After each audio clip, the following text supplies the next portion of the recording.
बिस्मिल्लाहिर्रहमानिर्रहीम। आज cipher case की समाअत जुडिशल कम्प्लेक्स के अंदर हुई। अदालत ने इमरान खान साहब को 28 नवंबर को अदालत में पेश करने का हुक्म दे दिया है।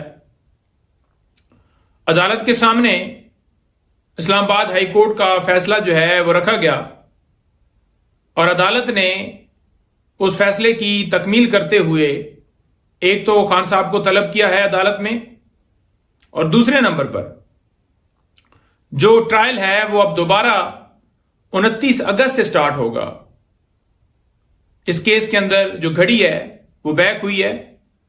हम ये रोजाना कह रहे थे कि ये केस जिस तरह से चलाया जा रहा है, ये सारे केसेस झूठे हैं, चाहे अलकादर हो, तोशाखाना हो, साइफर हो या दीगर केसेस हो, और कार्रवाइयां भी इसी तरह से की जा रही हैं जो आपके सामने सारी बात आपको नजर आ गई है।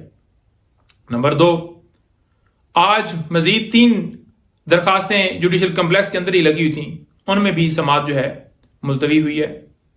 नंबर 3, अलकादर ट्रस्ट केस की समाअत जो है अडयाला जेल में होगी। हम सारे लीगल टीम जो है वो आज अडयाला जेल जाएगी और वहां पर समाअत होगी। लास्ट टाइम भी 2 दिन के लिए नैब को अदालत ने तफ्तीश की इजाजत दी थी। नैब ने उस वक्त रिमांड मांगा था इस बुनियाद के ऊपर कि हमें जो ओरिजिनल डीड ऑफ डोनेशन है वो चाहिए। हालांकि तमाम दस्तावेजात इमरान खान साहब की तरफ से फराहम कर दिए गए और इससे पहले जितने सवालात बार बार बुला के किए गए, खान साहब ने तमाम सवालात के जवाब दे दिए, लेकिन फिर भी हीले बहानों से तफ्तीश की, रिमांड की इजाजत लेने की इस्तदा जो है की जाती है। उसके साथ साथ आपको यह बता दूं कि कल गुज़श्ता रोज सुप्रीम कोर्ट में साइफर केस की जमानत की जो दरखास्त थी, उसमें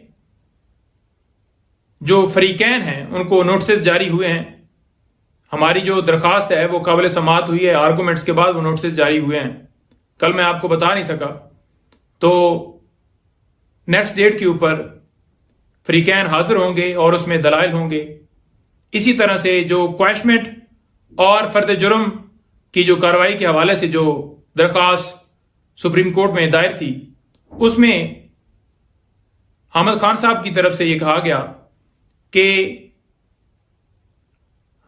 हमने अमेंडेड पिटीशन जो है वो दायर करनी है, क्योंकि इस्लामाबाद हाई कोर्ट ने जो फैसला दिया उसके मुताबिक दोबारा ट्रायल जो है वो 29 अगस्त पर चला गया। तो इस वजह से अदालत ने फिर जो है इजाजत दी और अब उसके अंदर नेक्स्ट डेट के ऊपर दोनों केसेस के अंदर मजीद कार्रवाई होगी। Thank you.